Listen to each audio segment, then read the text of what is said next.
Bonjour à tous, je suis ravie de vous retrouver pour cette dernière capsule de 2021. Alors pour ce dernier épisode, nous allons parler d'une chose que nous rencontrons tous dans le cadre de la vie avec des problèmes de santé, le fait de devoir faire face à des symptômes qui sont fluctuants et du coup de faire face à des moments difficiles, à des moments où émotionnellement, psychologiquement, physiquement, on a du mal à faire face. Et je vais vous parler plus particulièrement de différentes stratégies, différentes pistes de ce que vous pouvez mettre en place pour mieux vivre vos difficultés, pour mieux vivre ces moments difficiles. Donc comme d'habitude, je vous laisse avec le fichier audio. La vidéo est disponible sur YouTube. Et je vous retrouve bientôt pour le podcast Soigne-toi et pour peut-être aussi de nouveaux formats. Enfin, vous verrez, il y aura sûrement des surprises pour cette rentrée 2021-2022 qui est déjà bien amorcée puisqu'on est au mois de septembre, mais moi je préfère parler de rentrée. La rentrée pour moi, c'est quand les capsules se terminent. Je vous dis à très bientôt et je vous souhaite surtout une très bonne écoute en espérant que cet épisode va pouvoir vous donner des clés pour mieux faire face aux moments difficiles. Prenez bien soin de vous. À très bientôt.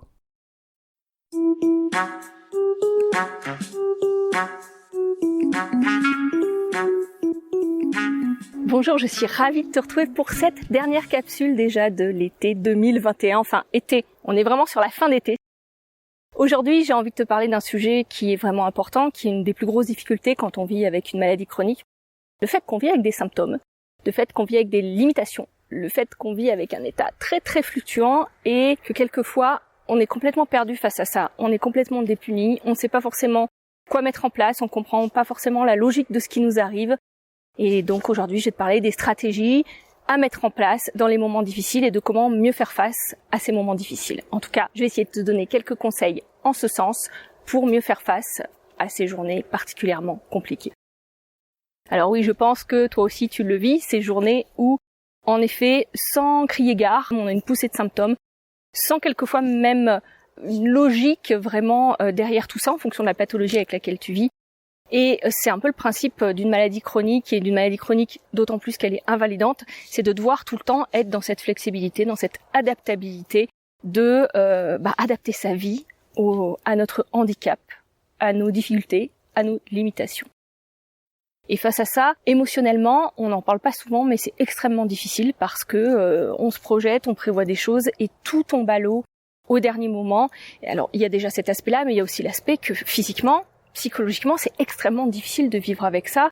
C'est extrêmement difficile de vivre avec des choses qui nous limitent. C'est extrêmement difficile de supporter tout ce qu'on peut supporter, que ce soit le brouillard mental, que ce soit les douleurs, que ce soit la fatigue, que ce soit le fait qu'un acte quotidien devienne presque une montagne, que quelque chose que tu faisais sans difficulté avant devient quelque chose d'extrêmement compliqué. Enfin bon, bref, si tu es avec une maladie chronique, je pense que tu vois de quoi je parle.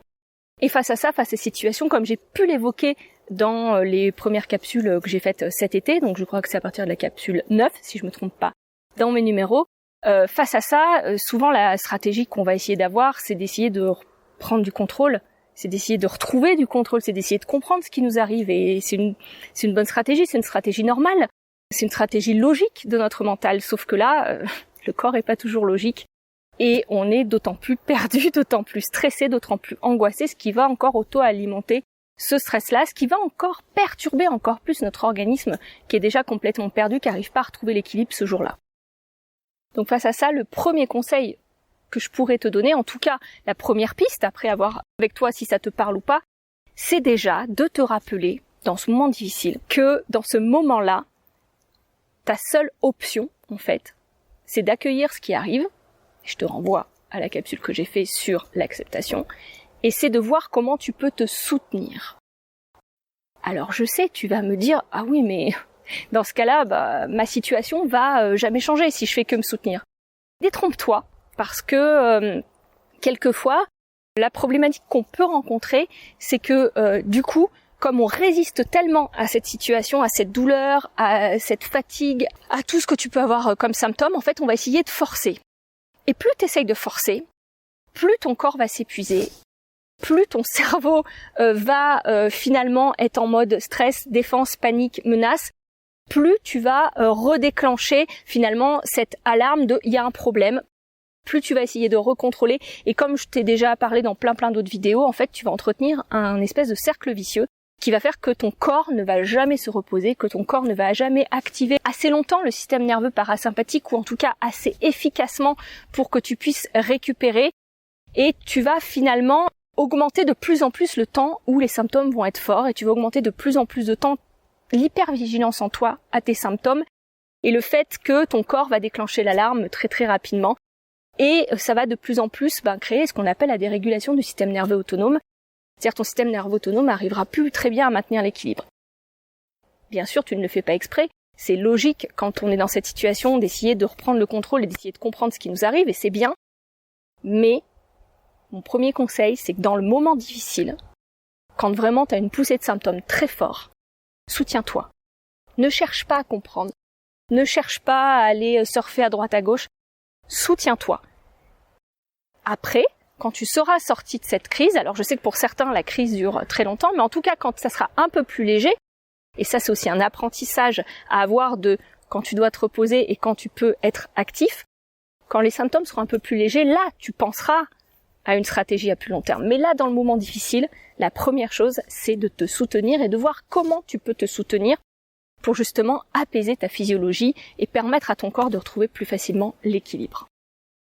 Et là, j'en arrive à mon deuxième point, qui est ce dont je viens de te parler, c'est le fait de te construire un plan. Tu vas me dire, mais un plan de quoi ? En fait, un plan de soutien. La maladie chronique, logiquement, on va voir le médecin pour qu'il nous aide sur l'aspect médical, mais il y a toute une partie qu'on ne prend pas forcément en compte, c'est le soutien émotionnel. C'est le soutien psychologique. Et je sais que ta maladie n'est sûrement pas psychologique, si tu me suis, puisque mon contenu s'adresse particulièrement aux gens qui ont des maladies somatiques. Mais le fait d'avoir une charge en plus de stress, une charge en plus émotionnelle à gérer, une charge en plus psychologique de difficultés, va encore plus aggraver tes difficultés. Et d'autant plus, deuxième chose, quand on parle de stress, ce n'est pas forcément du stress psychique, ça peut être du stress physiologique. C'est-à-dire que vivre avec une maladie chronique, c'est quelque chose d'extrêmement stressant pour ton corps, puisqu'il est toujours en train d'essayer de retrouver l'équilibre comme il peut. Donc pour faire ça, il va finalement désorganiser plein de systèmes dans ton corps pour maintenir l'équilibre global. Et tout ça, c'est médié finalement par la communication dans ton corps et en grande partie aussi par le système nerveux autonome qui va maintenir et amener cette communication au niveau de tous tes organes, au niveau de tous tes systèmes. Et là-dessus, tu ne peux pas forcément grand-chose, mais là où tu peux quelque chose, c'est toi comment tu te soutiens. C'est toi comment tu te ramènes au calme. C'est toi comment tu réussis à t'apaiser, à te ressourcer pour donner l'information à ton corps que c'est ok de ressentir ça et qu'il peut s'apaiser et qu'il n'est pas obligé de partir dans l'activation des systèmes de défense, de protection de ton organisme. Donc pour cela, je trouve intéressant, en tout cas moi, de se construire un plan de soutien. C'est-à-dire de construire un plan où tu vas définir ce que tu peux faire pour t'aider dans les bons jours, dans les jours où tu ressens moins de symptômes et où tu te sens mieux. Qu'est-ce que tu peux faire pour te soutenir dans les jours qui sont, on va dire, entre deux, qui est un petit peu la plupart de ce qu'on vit dans une maladie chronique quand elle est plus ou moins stabilisée, c'est-à-dire où tu as quand même des symptômes, parce que tu as peut-être toujours des symptômes, et où tu peux quand même faire des choses, et qu'est-ce que tu vas mettre en place dans ces moments difficiles de crise où tu ne peux plus rien faire.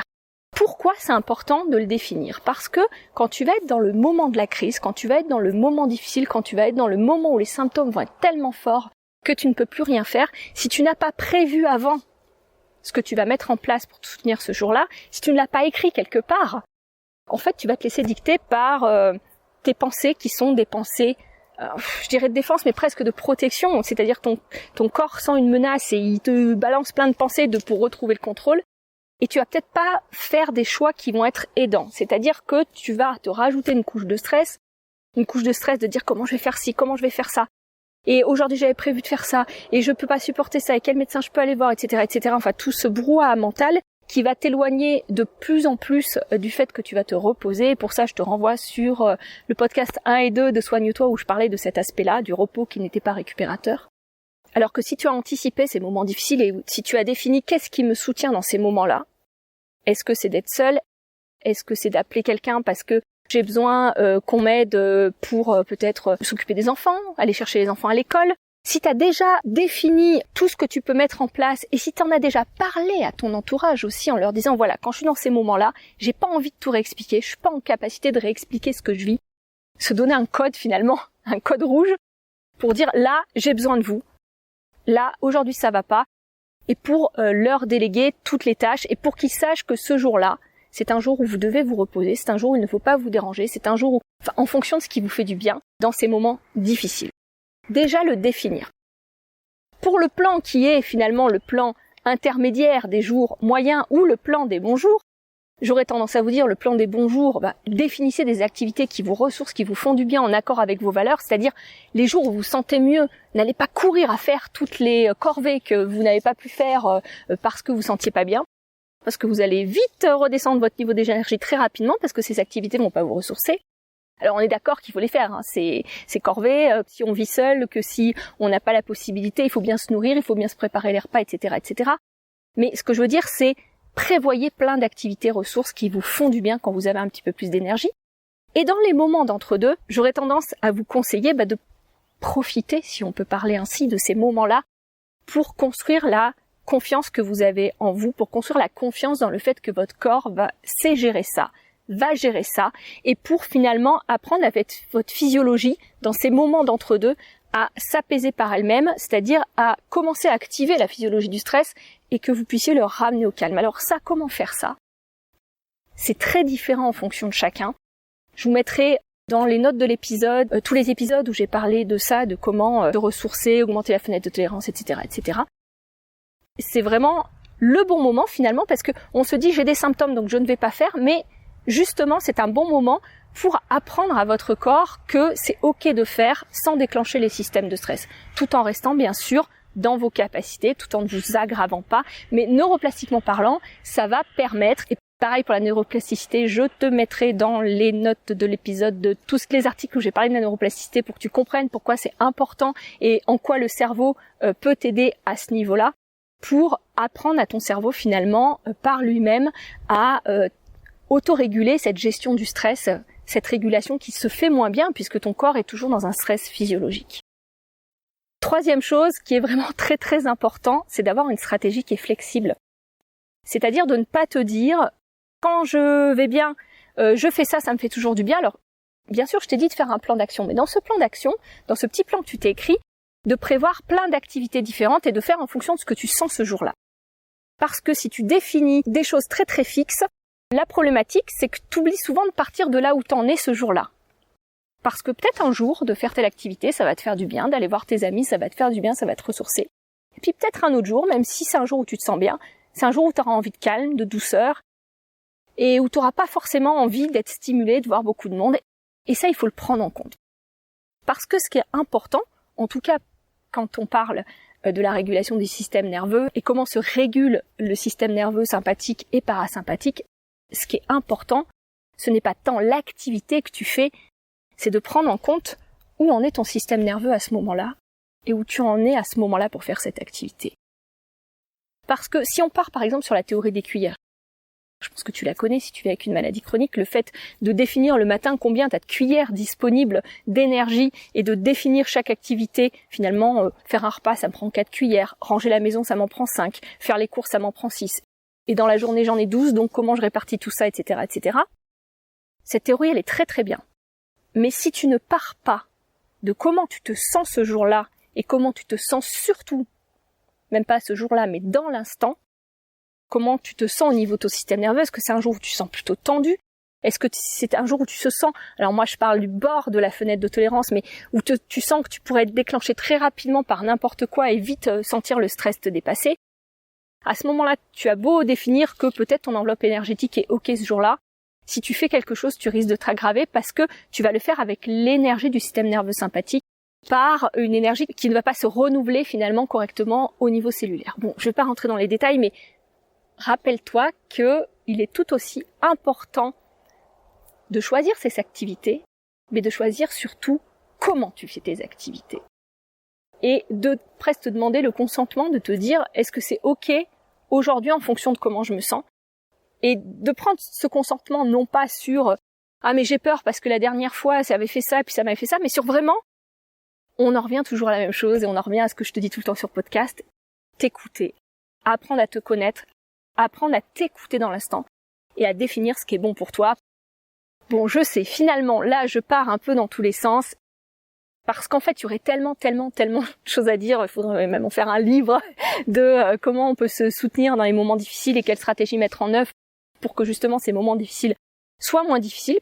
Parce que finalement, c'est pas tant dans l'instant, mais c'est aussi tout ce que tu mets en place avant, au quotidien, dans ta vie au quotidien. Donc il y aurait tellement de choses à dire. J'ai pas envie que cette capsule dure très longtemps. Je te mettrai plein de ressources dans les notes de l'épisode si tu veux aller plus loin en fonction de certains aspects dont je t'ai parlé là. Mais ce qu'il faut vraiment te poser comme question, je pense, c'est comment je réagis dans les moments difficiles. Est-ce que j'essaye de contrôler ? Et en général, quand on essaye de contrôler, ça veut dire qu'on résiste à ce qu'on vit. Et quand on résiste à ce qu'on vit, ça veut dire qu'on met de l'énergie de résistance en soi. Et quand on met de l'énergie de résistance en soi, ça veut dire que le cerveau perçoit tout ça comme une menace et qu'il va s'en souvenir en se disant « Ouh, ça, ce symptôme, cette douleur, cette fatigue, cet essoufflement, ce brouillard cérébral, ça c'est vraiment une menace et la prochaine fois, il faut vraiment que je m'en souvienne. » Et il se passe plein de choses dans tes structures neurologiques. Je vais pas détailler, mais en tout cas sur la mémorisation, etc., qui fait que ça va devenir un déclencheur. C'est-à-dire qu'à chaque fois que tu vas ressentir ça, ton cerveau va s'activer en mode menace avec une dose beaucoup moins forte de cette fatigue, de ce brouillard. Parce que il va se dire ça, c'est un élément important et je vais lui remettre tout de suite en conscience. Et du coup, tu risques d'avoir une boucle comme ça d'aggravation de symptômes qui deviennent de plus en plus forts. Parce que neurologiquement, ton cerveau perçoit tellement ça comme une menace que du coup, il va te le rappeler constamment et il va augmenter finalement le volume de tout ça. Donc, plus tu résistes, plus ça risque de s'aggraver. Ce n'est pas une obligation, mais en tout cas, sur les circuits de la douleur, ça a été montré dans pas mal d'études. Et je le répète, ça veut pas dire que c'est quelque chose que tu fais consciemment. Ça veut pas dire que c'est ta faute. C'est juste inconsciemment. On est monté comme ça, le cerveau est fait comme ça. Et il est très bien fait, parce qu'il est là pour nous alerter des problèmes, mais plus tu vas résister, plus il va percevoir ça comme un problème. Donc, première chose, est-ce que tu la laisses vivre ? Est-ce que tu te laisses vivre ce moment difficile ? Est-ce que tu l'acceptes ? Est-ce que tu en as peur ? Est-ce que tu te donnes le droit de te reposer ? Est-ce que tu te donnes le droit de le vivre ? Donc ça, c'est une première chose à te demander. Est-ce que tu te donnes le droit de ralentir quand tu es comme ça ? Est-ce que tu t'obliges à faire les choses ou est-ce que tu te forces ? Est-ce que tu as une équipe de soutien ? J'appelle ça une équipe de soutien, mais est-ce que tu as des gens sur qui tu peux compter dans ces moments difficiles pour te soutenir et pour t'aider ? Est-ce que tu as déjà défini qui ça peut être ? Est-ce que tu leur en as parlé ? Est-ce que tu leur as déjà expliqué pour pouvoir, dans les moments difficiles, les contacter ? Est-ce que toi, tu as défini une stratégie des activités qui te faisaient du bien ? Est-ce que tu as défini une stratégie pour les moments un petit peu moyens ? Est-ce que tu as défini une stratégie pour les moments où ça va mal ? Enfin voilà. Toutes ces questions, c'est des questions à te poser pour mieux faire face aux moments difficiles. Chacun trouvera des réponses différentes. L'adaptabilité est la clé, même si c'est très difficile. Et il peut être intéressant de se faire accompagner, de se faire aider, comme je dis toujours, non pas parce que la maladie est une maladie qui aurait des causes psychologiques, émotionnelles, mais parce que te soutenir, ça passe par le fait de soutenir comment tu vas réagir à cette situation. Et c'est, quand on vit avec une maladie chronique, un petit peu la seule chose sur laquelle on a du contrôle, entre guillemets, ou en tout cas du pouvoir, puisque sur l'aspect médical, nous ne sommes pas médecins et nous n'avons pas forcément toutes les clés pour pouvoir nous accompagner. D'ailleurs, les médecins n'ont pas forcément toujours non plus. Bon, allez, je te laisse là-dessus parce que la capsule va être trop longue sinon. Et sur ce, comme d'habitude, prends surtout bien soin de toi. Au revoir.